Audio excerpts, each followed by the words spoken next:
তো কেমন আছো বন্ধুরা, চলে এসেছো সবাই।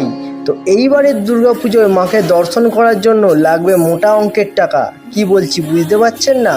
তো চলুন দেখে নিই আজকের breaking news. So welcome to my YouTube channel DJ Swaraj ব্লগে।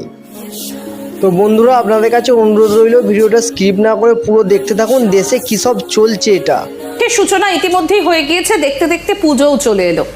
কিন্তু জানেন কি, এবার পুজোয় ঠাকুর দেখতে গেলে গাটের খড়ি খসবে। কেন বলছি জানেন এই কথা? শহরের যে সমস্ত বড় বড় পুজোগুলো রয়েছে, মানে যে পুজোতে যাবার জন্য আমরা মুখিয়ে থাকি, ছোটরা যে পুজো দেখবে বলে সারাটা বছর অপেক্ষা করে, জানেন সেই পুজোয় ঢুকতে গেলে এবার বেশ মোটা অঙ্কের টিকিট কাটতে হবে আপনাদের। কি শুনে অবাক লাগছে না? কখনো শুনেছেন যে পুজোয় ঠাকুর দেখতে গেলে টিকিট কেটে ঠাকুর দেখতে হবে? আমরা কখন টিকিট কাটি? সিনেমা দেখতে গেলে টিকিট কাটি, ম্যাজিক শো দেখতে গেলে টিকিট কাটি, যে কোনো পার্কে ঢুকতে গেলে টিকিট কাটি। সেগুলো আমাদের ইচ্ছের ওপর নির্ভর করে। কিন্তু যে উৎসব আমাদের সর্বজনীন, যে উৎসবকে কেন্দ্র করে এত মানুষের রুটি রুজি, যে উৎসবে রাজ্যের মুখ্যমন্ত্রী ফিরতে বলেছেন রাজ্যের মানুষকে, সেই উৎসবে ঠাকুর দেখতে গেলে এবার টিকিট কাটতে হবে। তো কিন্তু একটা ভেদাভেদ তৈরি হয়ে গেল। মানে সমাজে একটা ভেদাভেদ তো ছিলই, বড় লোক মধ্যবিত্ত গরিব এই বিষয়টা ছিল, পুজোতেও কিন্তু সেই আঁচটা পড়ে যাচ্ছে। বাণিজ্য আসছে না, শিল্প আসছে না, টাকা হলে কি গরিব মানুষরা কেউ যাবেন না? মানে তাদের জন্য প্যান্ডেলের দরজা বন্ধ? সেটাই তো সব থেকে বড় প্রশ্ন, যে যারা গরিব মানুষ রয়েছেন বা যারা মূলত মধ্যবিত্ত, শুধু গরিবও নয়, মধ্যবিত্ত যারা রয়েছে, আমার তোমার মতন বা ইন্দিরাদির মতন যারা মধ্যবিত্ত আমরা যারা রয়েছি, তাদের তো সামর্থ্য অবশ্যই অনেকের সামর্থ্য হবে না যে সেটা 3,500 বা 4,000 বা 2,500 টাকার দুজন তিনজনের টিকিট কেটে। আচ্ছা আমি একটু বলি, একটা চার্ট এই মুহূর্তে আমার কাছে এসেছে, সেখানে বলা হচ্ছে সিলভার আর কি family include 2 adults 2 children under 18 plus 2 complimentary senior citizen pass. এটা হচ্ছে 3,499, মানে দুজন বড় দুজন বাচ্চা। এটা 3 দিন ভ্যালিড থাকবে, 2রা অক্টোবর থেকে 4th অক্টোবর। মানে এই চারজন, দুজন বড় দুজন শিশু, তাদেরকে নিয়ে গেলে 3,499, মানে 3,500 টাকা। এবার হচ্ছে সিলভার কাপেল মানে বোঝাই যাচ্ছে তারা ঢুকবেন 2,999 টাকায়, মানে 3,000 টাকা। মানে ভাবা যায়, মানে এটা 4 দিন পর্যন্ত ভ্যালিড। এবং সিঙ্গেল যদি ঢুকতে হয় 1,000 ভ্যালিড, 2 থেকে 4। সিলভার যদি যেতে হয় তাহলে হচ্ছে 1,749। কেন দেব এই টাকাটা? মানে একটা ছোট বাচ্চা, সে ঠাকুর দেখতে গেলে তাকে টাকা দিতে হবে। শিল্প আসছে না, বাণিজ্য আসছে না, এবার তাহলে টাকা দিয়ে ঠাকুর দেখো। বাহ, অসাধারণ। তুমি কি যাবে এইভাবে ঠাকুর দেখতে?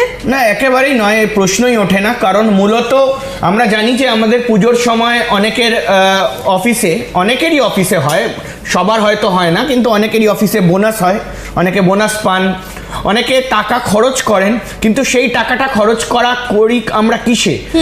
মূলত কেনাকাটা করতে, পুজোর সময় প্রিয়জনেদের উপহার দিতে এবং খাওয়া দাওয়া করতে। মূলত বাঙালির কাছে পুজো মানে আবেগ, এবং সেই আবেগের দিনগুলোতে ফ্যামিলির সঙ্গে একসঙ্গে সময় কাটানো, প্রিয়জনেদের সঙ্গে সময় কাটানো, এবং তার পাশাপাশি ভালো মন্দ খাওয়া দাওয়া করা এবং ঘুরে বেড়ানো। মূলত এই কারণেই আমরা পুজোর সময় খরচাটা করি বা শপিং করা।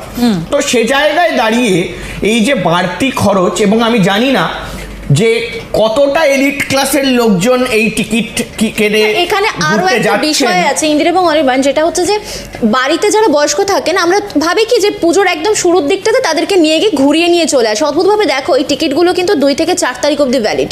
স্কুলের জন্য যে এই ব্যবস্থা, তার মাঝখানে এইটা মানে কতটা শোভনীয়। কোথাও গিয়ে কি কলকাতার যে দুর্গা উৎসব, যেখানে মানে প্রত্যেকে শুনেই রীতিমতো আবেগে আপ্লুত তো বটেই, বিদেশে যারা থাকেন তারা ভাবেন একবার যদি কলকাতার এই দুর্গা উৎসবটা দেখা যায়, পার্টিসিপেট করতে পারতাম। আলটিমেটলি এটা, এই যে প্যান্ডেলগুলো বানানো হয়, এই যে মূর্তি বানানো হয়, এই যে থিম বানানো হয়, এই যে থিমের মাধ্যমে একটি বার্তা দেওয়ার চেষ্টা করা হয়, মূলত কাদের জন্য বানানো?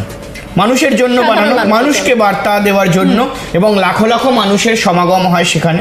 তো এই যে আমরা খবর করছি, সেটার জেরে হয়তো একে একে প্রকাশ্যে বেরিয়ে আসবে। অনেকের মনে ক্ষোভ থাকতে পারে, অনেকে দুঃখ করতে পারেন যে এই বিষয়টি কিন্তু ধীরে ধীরে এবার বেরিয়ে আসবে যে ঠিক কী কি কারণে তারা করেছেন এবং অনেকে এক্সপ্লেনেশন অলরেডি একজন প্রশ্ন তুলে দিয়েছেন, জনিদীপ তার নাম, তিনি লিখছেন পুজো দেখা বন্ধ করে দাও। একদম সত্যি কথা, যদি এইভাবে টাকা দিয়ে টিকিট কেটে যেতে হয় ঠাকুর দেখতে, দেখলাম না দাদা এবারের ঠাকুর, এই পুজো প্যান্ডেলগুলো বাদ রেখে দিলাম। এটা কোন ধরনের বিজনেস? মানে এটা কি পরোক্ষভাবে চাঁদার জোরজুলুমটাই আবার অন্যভাবে চাপিয়ে দেওয়া, এবং সেই বিষয়টাকে সাধারণ মানুষ কি সমর্থন করছেন? কারণ এক শ্রেণীর হাতে টাকা থাকলেও এক শ্রেণীর হাতে তো টাকা নেই, তারা অপেক্ষা করে থাকেন পুজোর এই 4 দিনের জন্য। আমরা অনেকেই রয়েছি যারা হয়তো ছুটি নিয়ে 2 দিনের জন্য কোথাও কাছে পিঠে ইন্দিরা আমরা ঘুরতে যেতে পারি, দীঘা যাই বা মন্দারমণি যাই, কোথাও তো ঘুরতে যেতে পারি, কিন্তু প্রচুর মানুষ রয়েছেন যারা তার বাড়ির সন্তানদেরকে কোথাও ঘুরতে নিয়ে যেতে পারেন না। তারা এই পুজোর সময়টার জন্য অপেক্ষা করেন, কারণ এই পুজোটা তারা চুটিয়ে মজা করেন, তারা মণ্ডপে মণ্ডপে যান, কারণ এখানে কোনো টাকা লাগে না, মাকে দর্শন করতে টাকা লাগে না, কিন্তু কোথাও গিয়ে মাকে দর্শন করতেও এখন টাকা লাগছে।